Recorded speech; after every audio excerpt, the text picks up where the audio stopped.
tikulandire kuno ku 90 plus sports show kuchokera kuno Kajim studio imene tikupatsani nkhani za pamwamba, nkhani zosiyanasiyana za Masewero.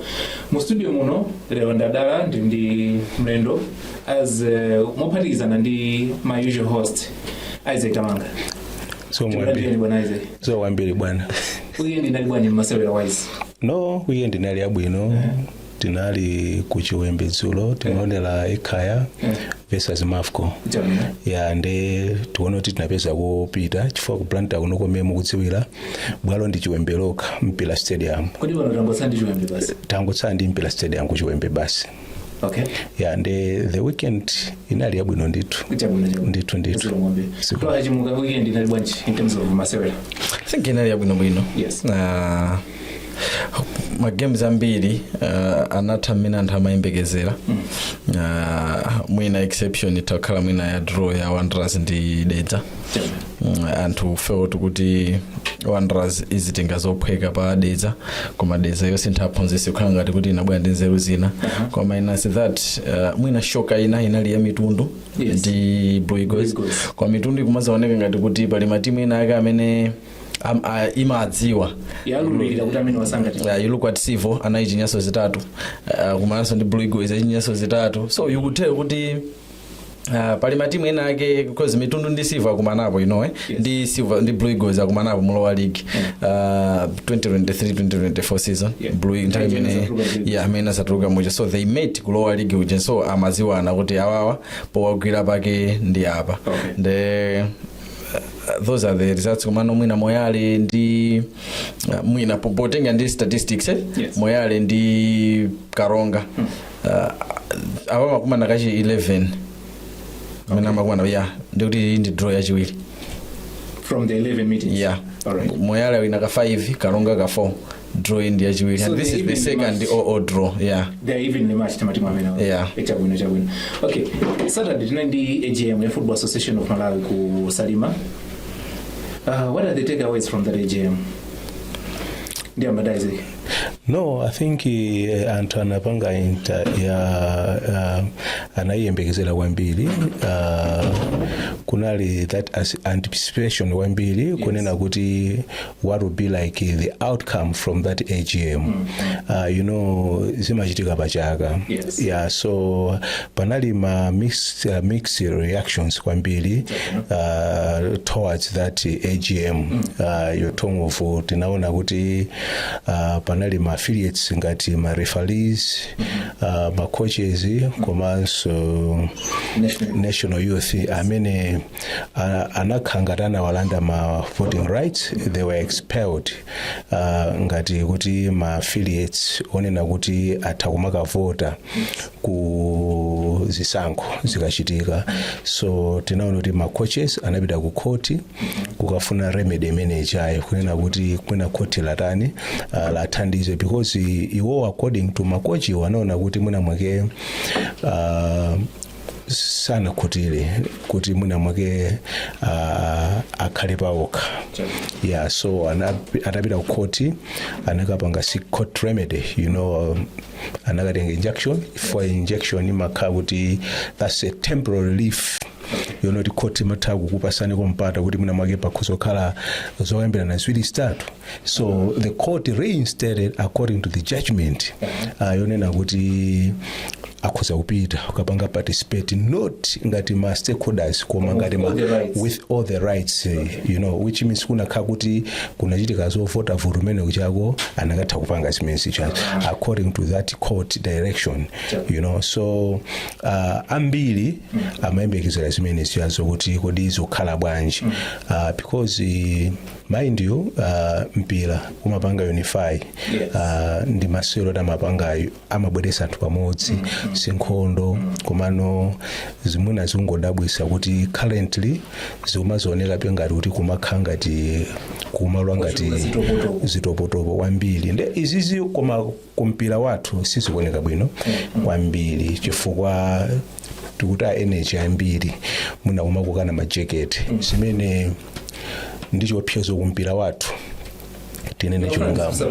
Kuti zimene zikuchitikazi zikutipindulira chani ife ngati Mmalawi kumpira wathu umene ukudwala kale sitikupita chisogolo andi kumapezeka kuti masogolera kukoka nawo na majeketi izozo ndi zinthu zomvetsa chisoni komanso kukhumudwitsa kwambiri chifukwa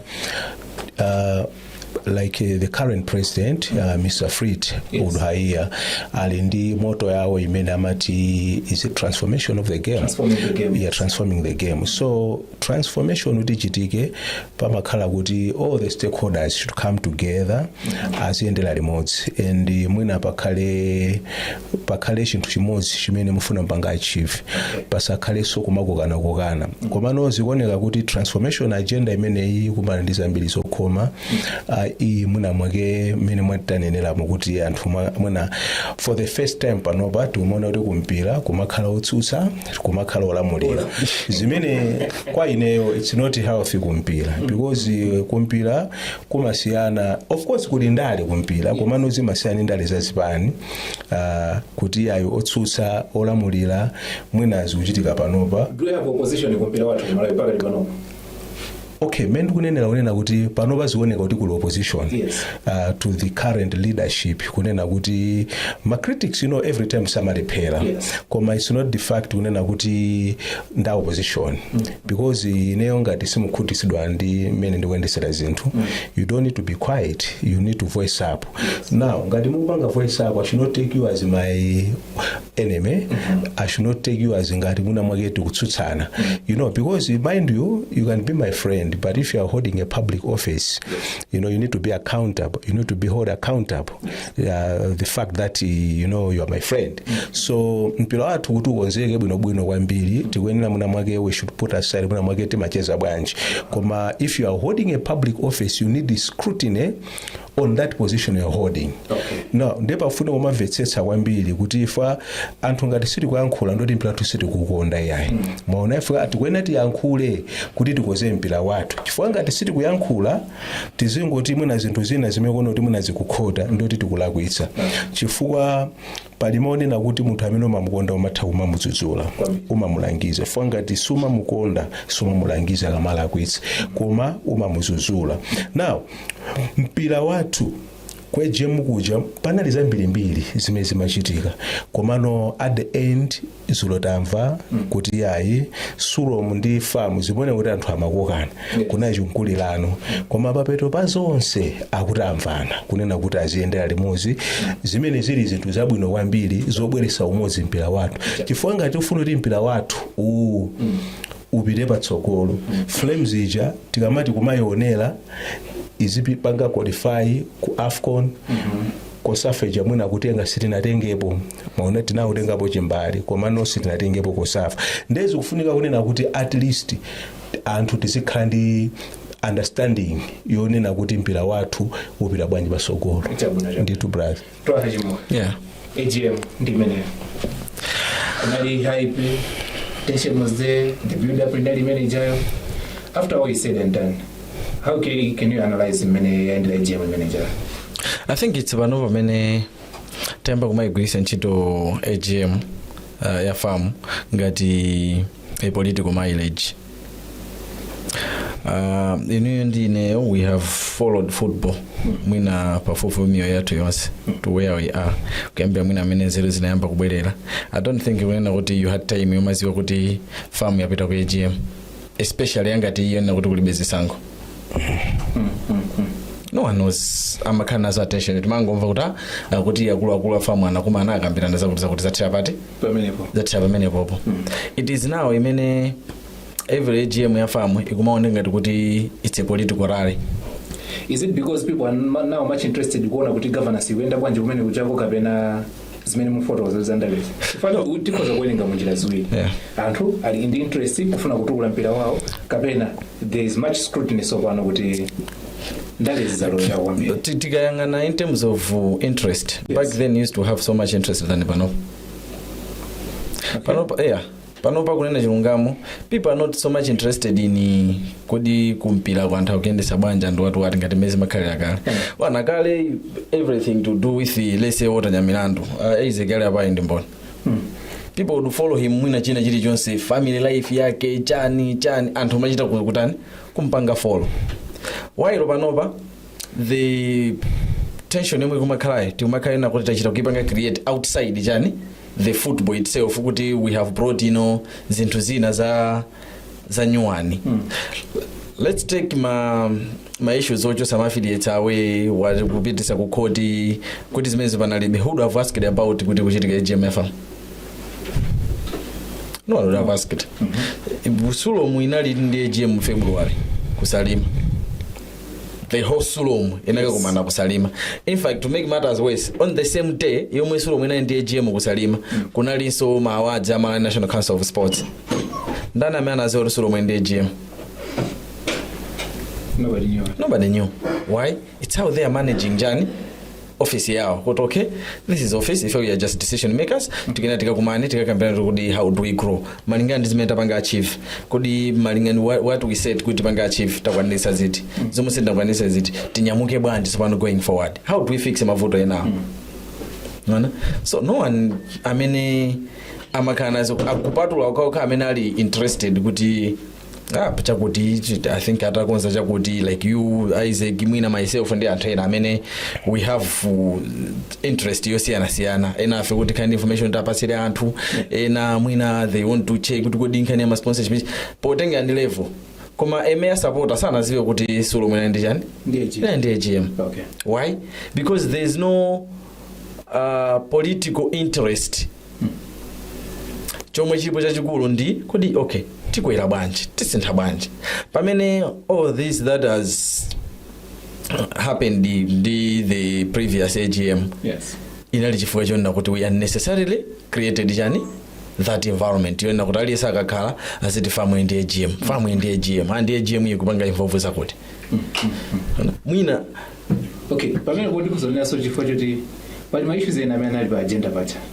And I interest kwambiri ndi ma issues amene ali pa agenda. And I understand that it only lasted how many 100 minutes. 100 minutes. Yeah. For an annual general meeting. Yeah. 100 minutes. Where all the items by agenda by Jatabode. Okay, so that's the party in Asobano. Okay. Yeah. Yonena hoti. If you check out what was on the agenda, and I had interest chifukwa cha previous noise. Okay. Isaac here has been mumpira. Okay. If you ask Isaac kuti kodi Isaac kunthawi yomwe wakhala mumpira ndilitiona mva kuti farm yatengera affiliate wake ku disciplinary, he will not tell you unless otherwise. Why? Because back then sikuti anthu sikuti ma affiliates once they were doing things right. No, koma the governance system inali yonena kuti anthu amene amapanga handle the offices amaziwa chimene akuyenera kuchita pa office kuti chiti chonse chipangidwe handle chani bwino. Pamene panopa I think the problem wetu kana ndiyona kuti those in the office sakuziwa kuti kodi titani kodi role ya CEO ndi chani, role ya ndi president ndi chani, role ya anthu awa ndi chani, and so on and so forth. Zimene mukasapeza kuti simunazipange manage bwino. Yes. Just know kunena kuti mumakhandi ma issues ngatawa. Okay. Yeah. Yeah, but so just to concur with you Twaha, ndionena kuti point imene wakambayo nena kuti mwina ma affiliates amata mwina kutengedwa ku disciplinary ya mwina anthu samadziwa. Media ndipange koti mawa president afamu bwana Fleet anena kuti atula nkhani akupanga fiwe kwambiri ma like ma bickerings between Sulomu and farm, but mukayona nkhani pamene bobo sindo zoti anayankhula on what context chifukwa chonena kuti mene wanenera farm kuti pamakhala separations of muna ya offices or muna powers. Because we know kunena kuti mouthpiece ya ngati farm kwambira kale it's CEO, ndamene amatha kumayankhulira kwambiri even ma communications ambiri amachokera ku office ya CEO ku secretariat umene kuwo, even all president uja amatha kumpasa ntchito CEO kuti tapanga communicate to the public is because koma mwina chimene ngati wakambira Twaha nchonena kuti mwina mwake like mwina tose tinamva zonena kuti famu ipita ku disciplinary from the president himself pamene amapanga hold press conference ku Mount Sochi after game ya FTH tukuti tiyambe launch between Wanderers and Kalonga. So before panali mipungwepungwe imene sinakhaye bwino game kulephereka, so the president was making clarifications kuti okay chinachitika ndi chani. According to my statutes mwina mwake affiliates uyu mwina mwake ali ni milandu tayankhe. So ndikuona kuti pamene popo sizikumenda bwino because akuoneka kuti kwambiri a president amabwera kwambiri pa media than the CEO, because ntati ine ndikufunseni CEO wa famu ni ndani ndikanika kuchola pakali pano koma mukunziwa ni ndani Mr. Chola first name ni ndani Abdu ya mwanziwa chifukwa chonete mukutani nuyo mwina mukumusata you know komano pali munthu wina amene amatha kungosatira mpira mwina CEO amakhala kuti mwina mwake dzina lake limabisika kwambiri foti sakumayankhula kwambiri ya president amayankhula kwambiri instead of mwina mwake apange delegate CEO kuti aseta apanga communicate. So zimene zijazo can we say it's deliberate kuti okay you know sorry you know kuti famu ina centrally CEO. So it's last year in July. Yeah. So panopo nina kuti tamaliza June ndikuti chaka chathunthu famu ndi new CEO kuma nobody has ever heard the CEO speaking. Maona, so that's a challenge kwambiri onena kuti mwina president amakhani ntchito ayikulu yonena mwina muti ayangwa mwina moti CEO ayankhule koma umayankhula kwambiri president sindikuzoti bwana CEO kapena mwina kuyankhula kumavuta I don't know because ndi office yawo mwayiona ndi office yawo chifukwa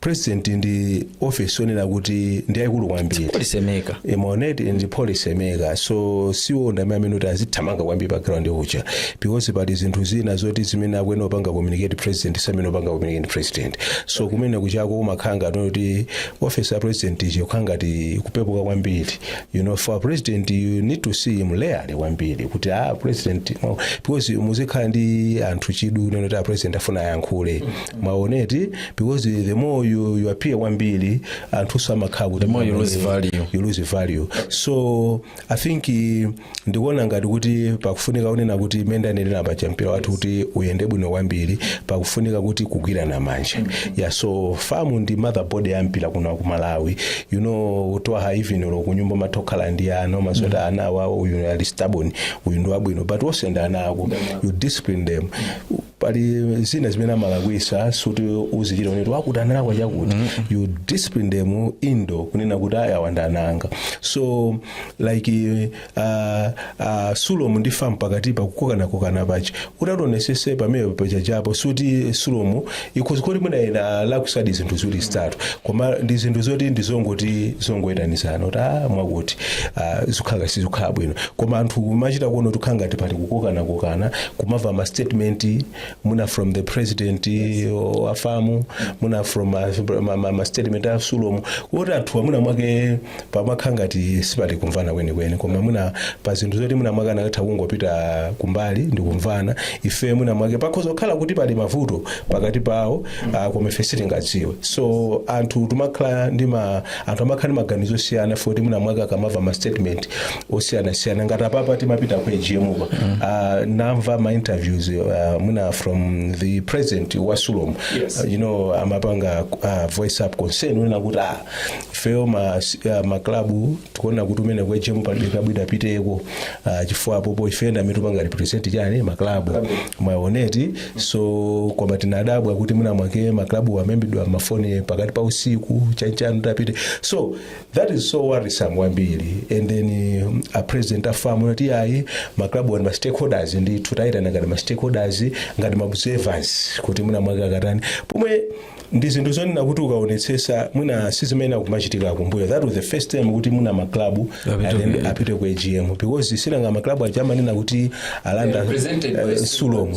Now the president wa FA ananena kuti ayi ifeyo tikuapanga extend ngati ma observers ma club sifuna tufuna tikayankhule. So zimakhala kuti ndi zinthu zoti muna mwake zinaweza chilendo poti mwina zinthu zikumasintha so komano chimene mafuna ndi nene mmene wanenera Twaha pakufuna unena kuti the office of the president afamu should be respected. Yes. It's a sacred office kwambiri imene chayo si office yoti yachibwana kwambiri so zimene zikumaoneka zikumayikidwa mwina mwake ngatuti mwina mwake pali mwina mwake kusamvana between mwina famu and affiliates ake. Okay. Yes. So after the AGM, can we say football has won? I don't think so. I don't think football. Yes, nakuti yakwilizana kodi mauche mayo. Afamu ndi the affiliates, let's say that Solomon.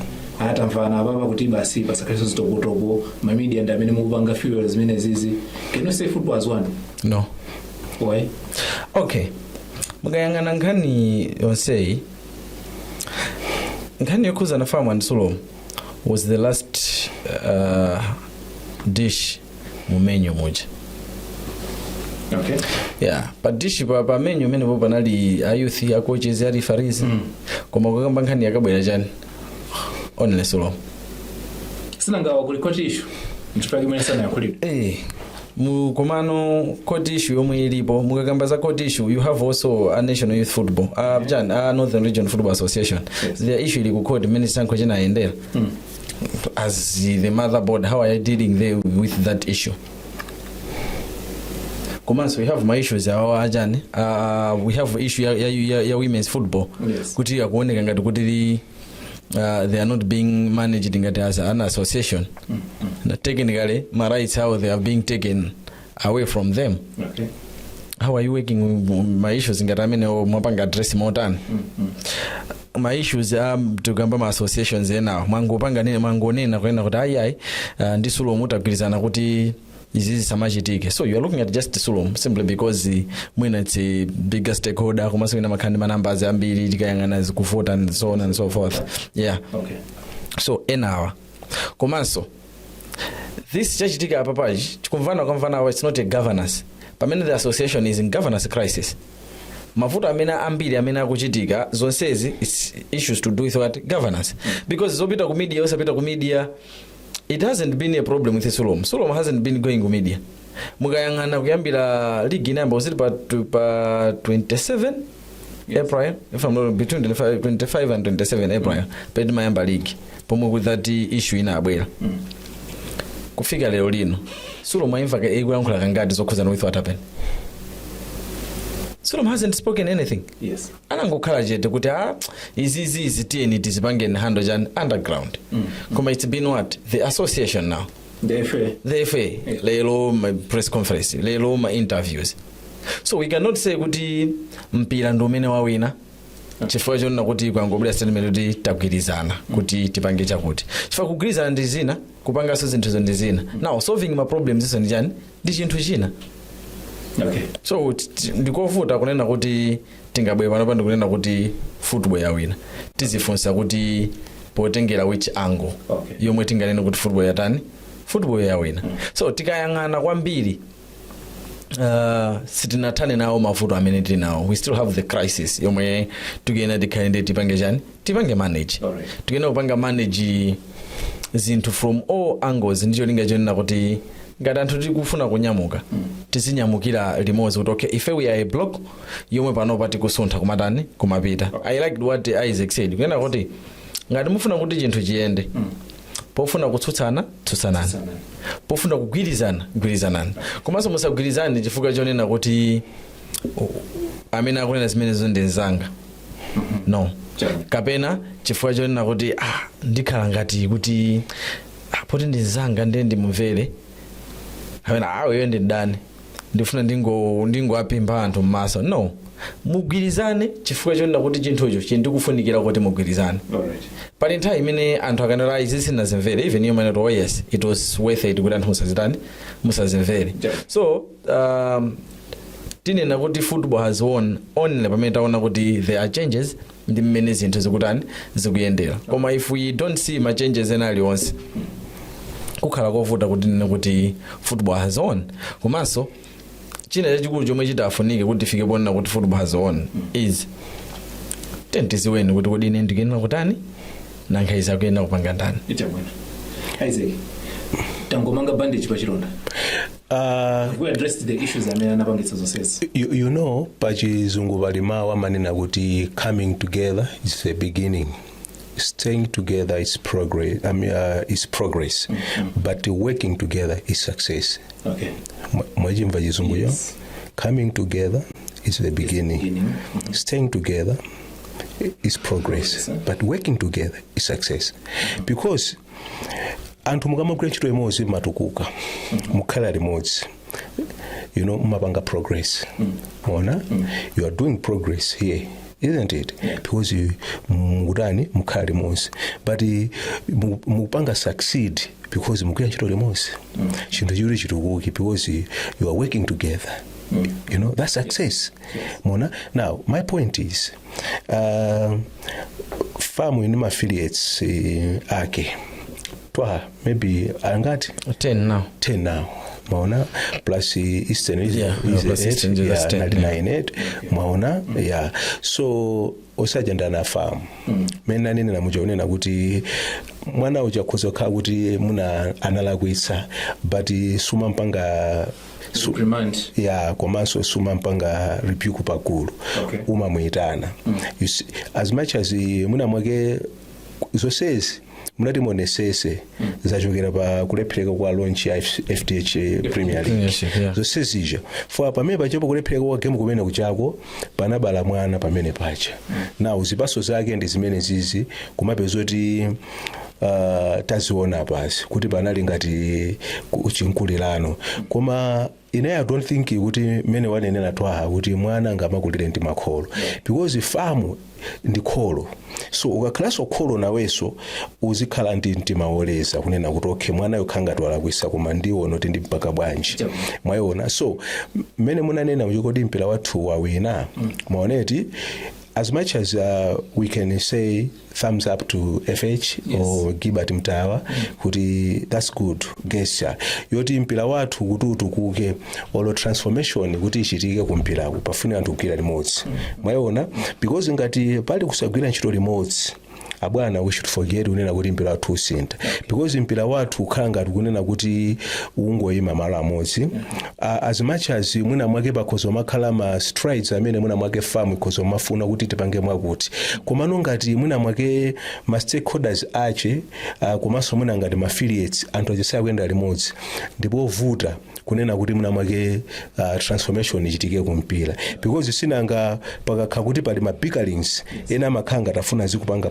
put down you know kuti aukanike you know iwe ufuna kuti ine nditani ndipange achieve into ndiye chimene chikufunika as head farm ichi ikwena kudziwa zona kuti ndi udindo kuti pange play you know kumpira wathu tutukuke kwambiri chifukwa sometimes you can have mphamvu komano mphamvu zongati kuzipanga apply mola kwika zimakhala zinthu sizingaende progress ingachitike kwambiri you should be conscious kwambiri nena kuti okay I think tipange ABCD suti iweyo ngati kholo ndi opusa yayi umatha kungomamvesera kuti kuti mwana wacha kuti chani kwabiri mwana kumukangoti yayi umulange pompo chigamulo pompo sizimayenda bwino chifukwa mpira wathu upeza kuti usafala komano so far from the AGM muja because sinathe kuona kuti kodi ma minutes anali bwanji sinamve muna mwake kuti kali resolution communique inali bwanji mwina we are yet mwina Twaha mwina mwake kapena wamva because timena tizoti all agenda sinawo noti what were the agendas pa nkomano meneja tinawo kuti ya AGM yathabwino anthu agwirizana so we are yet to be furnished ndi muna mwake ma communique from the AGM. That is the problem when kunena kuti ndikovuta kunena kuti football has won chifukwa the AGM imapita kupanga address ma issues amene ma affiliates akutani akukumana nawo. Kudi okay kudi why is football north is kutukuka why is football south is kutukuka why is football central is kutukuka why is beach soccer not improving nchifukwa jani women is kutukuka nchifukwa jani muna youth is kupanga improve and so on and so forth sipenzi mebeta kapanga kumene kuja kuti kapena ndishu ya ndrama zomwe zikupitako kodi okay fine then how do we get money sponsors zambiri mbiri ncholinga chona kuti at the end of the day anthu muzinyamukira limodzi koma muona kwena kuti the take home message ndio nena kuti Solomon Farm have agreed kuti chani kuti pasamakhale kukana. Chabu tipiteke ku break aba. Kumbukirani kuti imene mukuona ndi 90+ sports show kuchokera kuno Kajim Studios. Lero ndadala ndithu ndi Twaha Chimuka komanso bwana Isaac Kamanga amene akuthandizira kunikira ma issues angapo amene tinawo mu studio muno. Koma kumbukirani kuti Kajim Studios ni studio imene imapanga zinthu zambiri, imapanga ma live streaming, mukhoza kubwera kuno ndi ma advert anu kuti kuthandizeni kutsatseni malonda anu kaya mukufuna kuti tipangeni produce ma advert anu for airing. Timakhandi ma event osiyana-siyana, timakhandi zinthu zosiyana-siyana zimene timapanga kaya mukufuna photography, videography, tifikireni kudzera pa ma contact amene muwani pasipa ndipo ifeyo tilokwezeka kubwera kwanoko. Khala ndi pomwepo.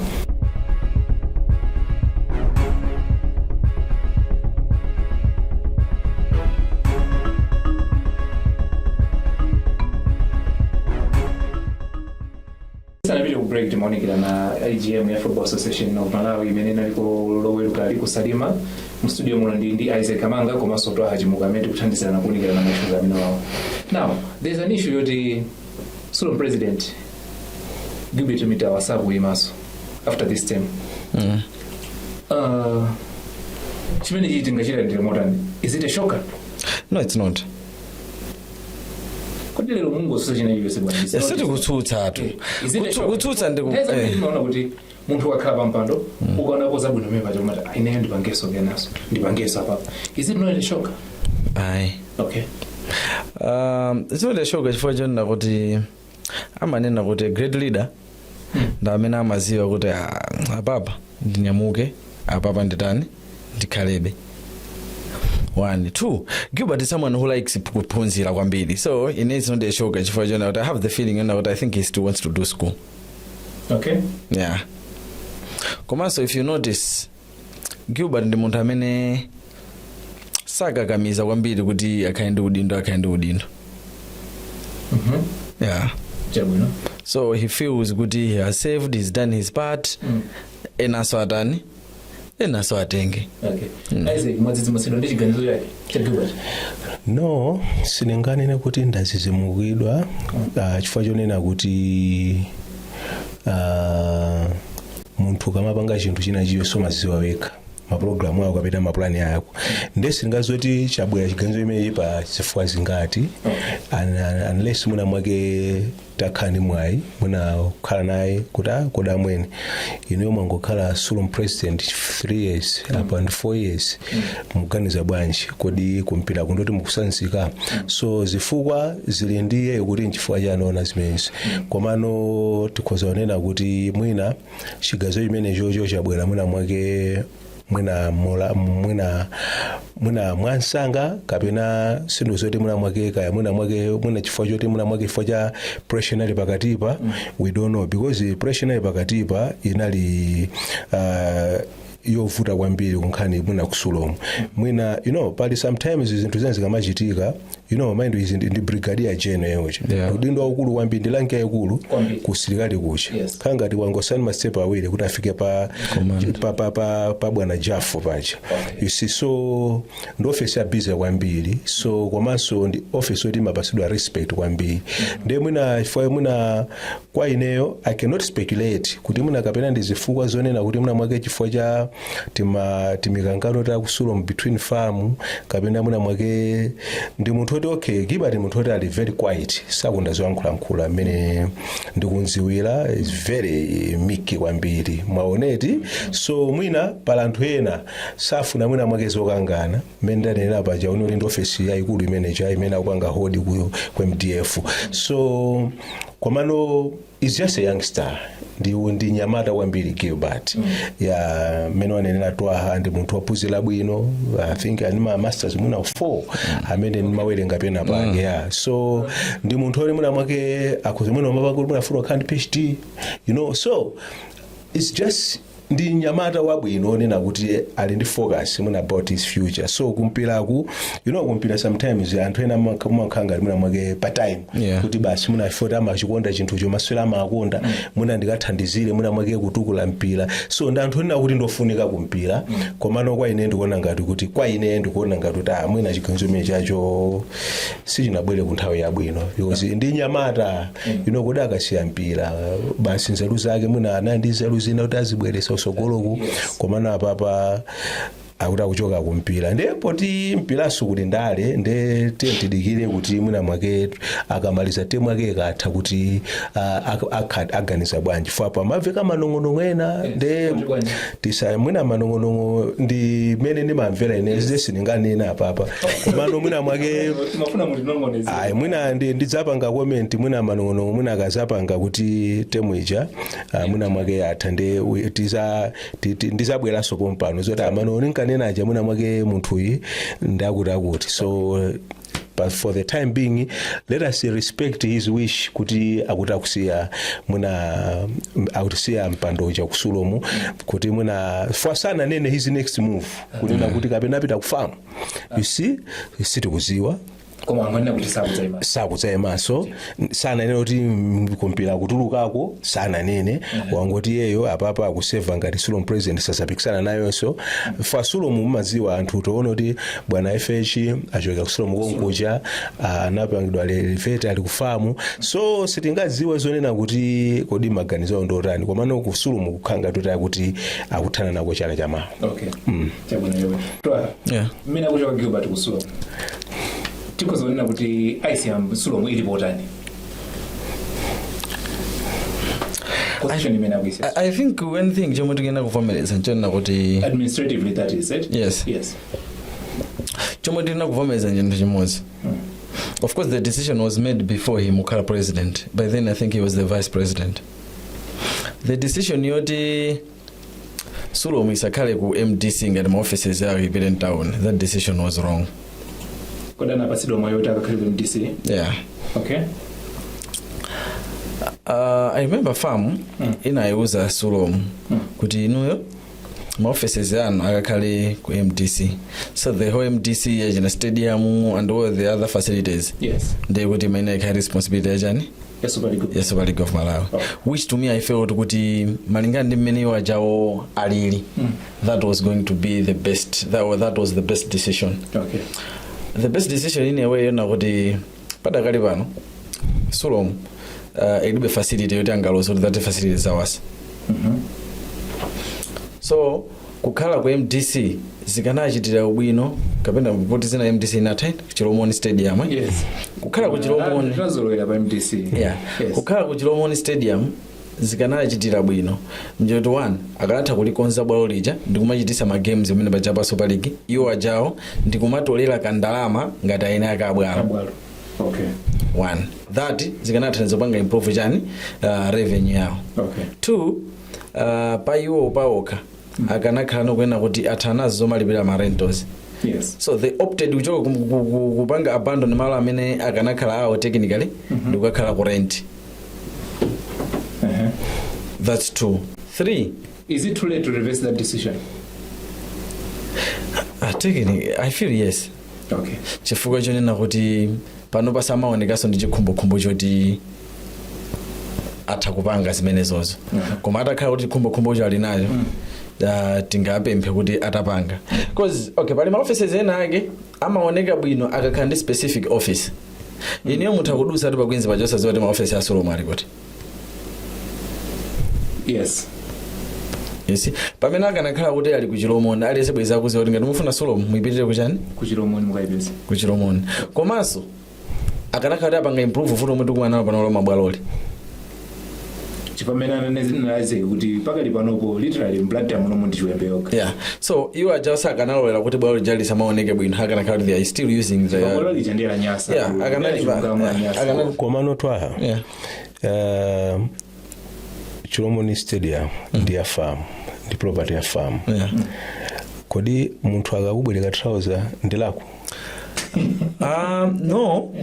Siri khala lako koma sizimatengera no condition. Amati uzili chapet, uzili sama. Okay. My point ndonena kuti kodi tingwelekeza kuti Sulomu akonza bwalo licha. Sinzoli ndi farm inali mgwirizano wanji. maoneti chifukwa lizifuna maintenance. Now malimo akaswa pamene pachapo 25% ndiya sulo. Yes. Because that was the arrangement. Kunena kuti ndiya sulo. Kusonza zoti afamuwo bwalolo nakhangati kanika kuti panga manage nda kuti pasa sulo. Osati afamu anani kuti akanika kuti panga manage. Koma what farm was trying to do is to empower sulomu. Okay. Kunena kuti okay, sulomu iyi ikungokhalira kukhala ka nthumba. It's not sulomu don't generate my revenue. Ndikulama? Iyo ijamesa imakhandi cut from the games. So that is not revenue generation technically. Okay.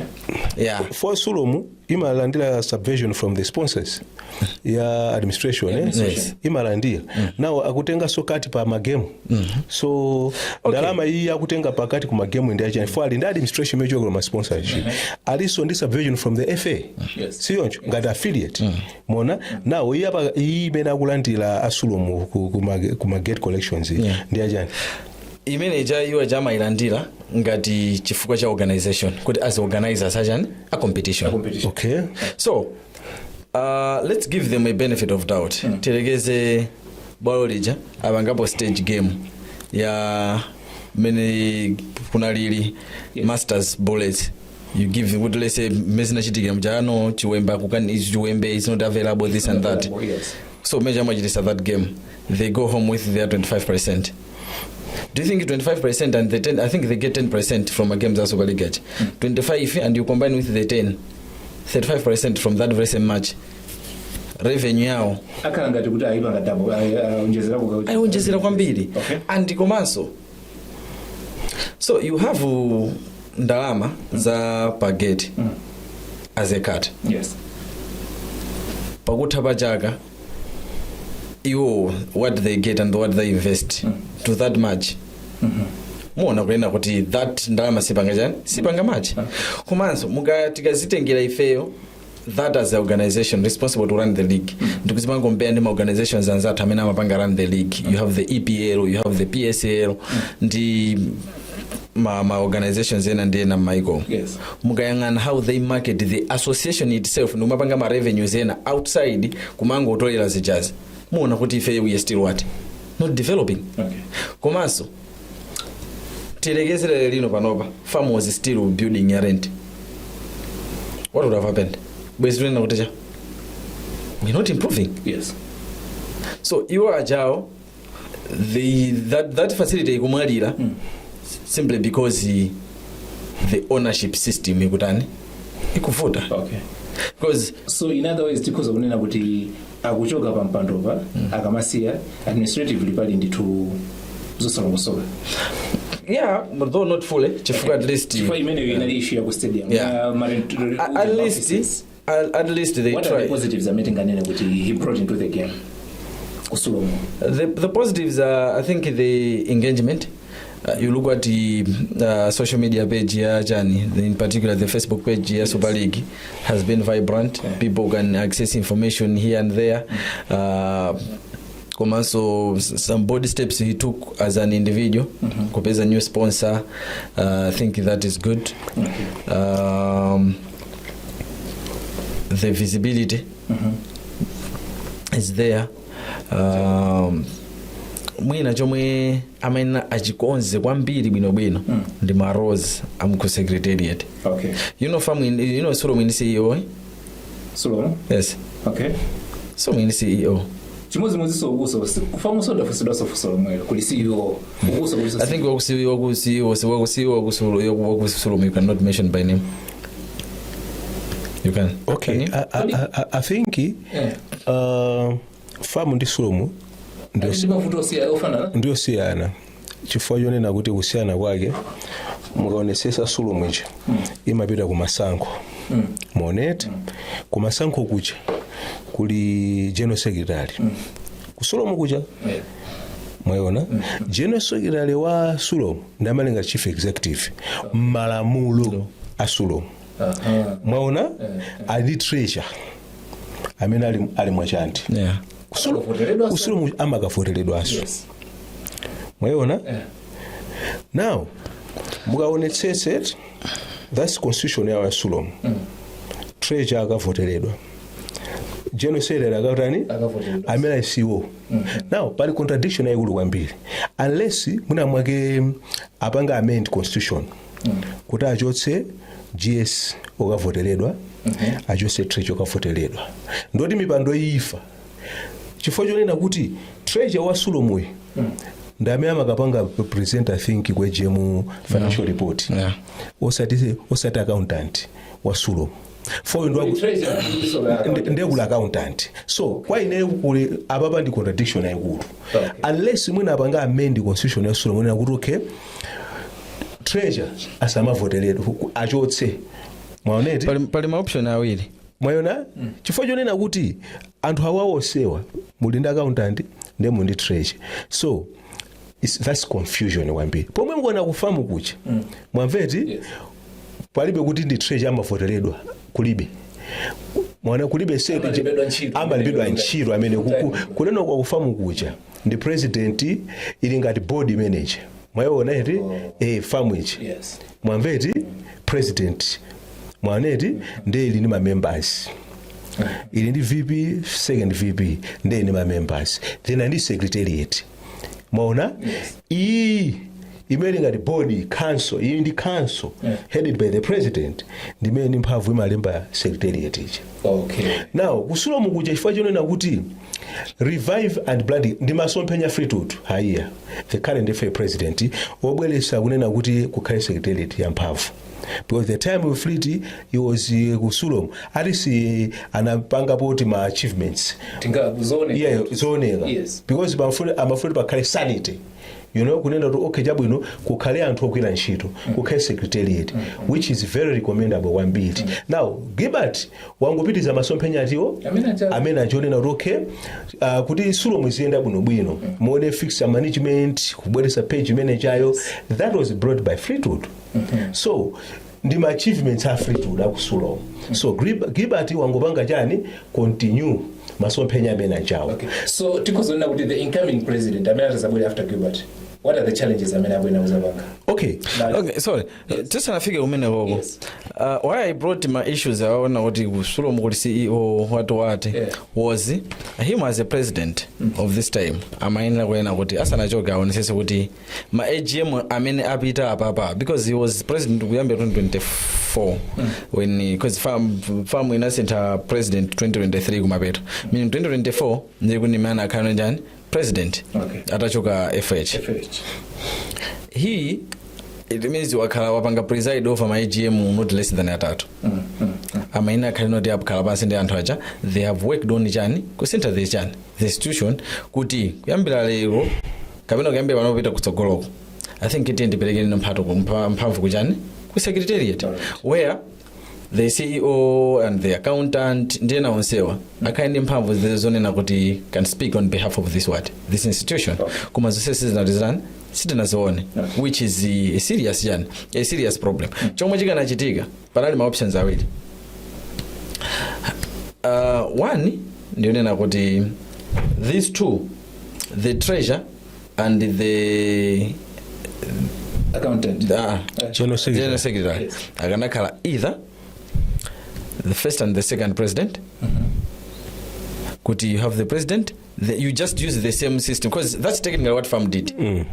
Kuti yemo maina kai treasure ndi general secretary akujiucheni kumene kuchako ndamana nangu aphatikiza kanga first and second what president kina ngokhala ma executive members.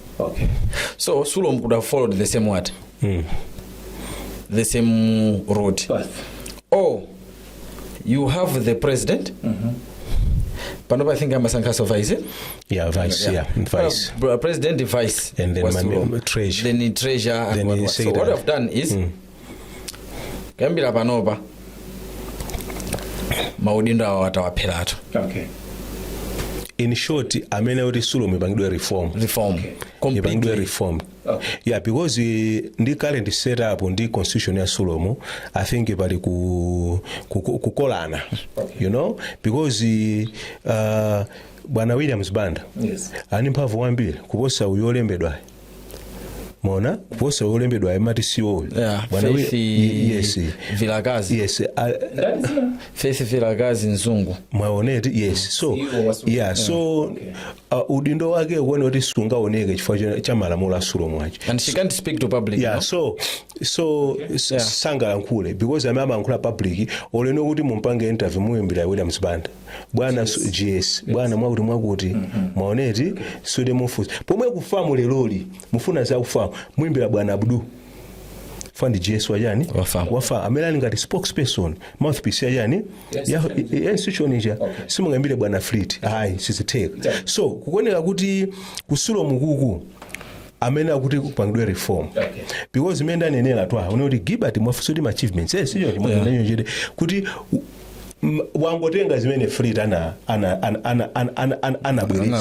anabweretsa kusulo mukucha because these are buddies, they are friends maona so that's good kupanga continuation ndi abwino kuti nzanga nambise komanso iweyo pawekha uwenaso ni my ideas eno toke nzangoja anapanga isi ineso bwanji nitapanga kuti chinthu chachirani chikhale mu advance mene wanenera Twaha mucha chifukwa chonena kuti umafuna siya legacy mwamba chifukwa revive and rebrand in the FH yes Solomon revive and brand in the FH that's brand ya FH wabwelesa kufamu transformation the game that's FH yes so now Gilbert ku Solomon kuja because he was idol pakati pali ku school ku Kenya mind you kunali izi mwamve kuda president wa ali kuti mwaona so chifukwa chonena kuti anali ku school now what I can recommend Mr. Gilbert Mitawa men wanena Twaha kuti he brought in that sponsorship FDH mwaona that's quite recommendable kwambiri chifukwa yatomvuni ndama zambiri mwamveti for the first time kumpira kuja kulichani kuli ndama zambiri so that's the legacy that angapange for I think in the Solomon president oyamba kubweresa sponsorship ya kulunga manager so we should recommend Gilbert Mitawa for that yes okay in the next 3 minutes to round of 32 ya World Cup and wasangala South Africa yatuka why okay ma African countries okay wasangala kuti South Africa yatuka why celebrating the downfall of your brother okay we are all Africans yes maonedi koma chimene chapangisa zimezi yazo you remember South Africa kuli ma issues xenophobia yes yonena kuti enintaka sakufuna alendo kuti alibe mapepala nde munati monesesa alendo ambiri amene ali ku South Africa ndopanda di mapepala nde with that conflict imene jayo yapangisa kuti South Africa ikhale yodedwa kwambiri ni ikuanza mu Africa komano pankhani ya mene dziko lifuna kuti liziyendesedwe amati sovereignty because Malawi is a sovereign nation what Malawi wants to do you know ipange Malawi so ndizinthu zonena kuti of course tikhoza kumadana ndi South Africa kwa ine personally tikhoza dana South Africa uzuza anthu because ziko lilo sabwana imakhani malamulo institution imakhandi malamulo imakuza what to do ABCD ngatufuna kuti panchito pano khalepo bwino usatire code of conduct imakhalapo now ngati dziko South Africa is a sovereign nation ini malamulo wawo so if those rules are not respected you know menanga pangile act if we can be concerned komano iwo akufuna asatile ndi mene dziko lawo malamulo akuti anakuendera so zimene zijazo ma issues awawa kuli ma violence chanchana tupangidwa nkhaza kupangidwa chipongwe naso mwina kumaphedwa kumene so South Africa panopa yakhala dani ndetha somda timonetsesa unena kuti World Cup iyi palibe akupanga support okay chabwino in conclusion Twaha Chimuka mawa malisa we hope kunena kuti zinthu ziyamba kusintha from now going forward pakhala ma relationships abwino amene azikhala kuti footballing relationships chifukwa chambiri chomwe chimavuta ndichonena kuti you can have a relationship that is benefiting an individual at the sport. Okay. Yeah. Isaac, your concluding remarks? My concluding remarks, you know, I'm very much concerned what is happening in Kumpila. Chifotine have been in football for quite a long time. Kuyankulira mpira ndi manena mobweza ndimankulira mpira sindi khala muna mbali yoti ngati zinthu zina zikula kuya ndizingokhala be mbali imeneyo ndimakhala pakati kati ndakuza nzoti ngati mulanzanga koma ngati mwapa mupatsidwa ntchito ya gulu mwene opangidwa account. Yes. So now mene zinthu zili panopa ndipemphe kunena kuti kufamu Fleetwood personally, you know, I know him. He's a very good man. But you know, Palantuena, when they want to misuse his name for their personal gains, and Hameneo Mmalawi Fred is a very good man. So now they can akuzomati muna akumukonda muna president komano kwa ineo kwambiri sinema gondo iforina kuti ma narratives amene amakhalapo, you know, amakhanga kumipisa Fleet. But Fleet is a very good, is a gentleman.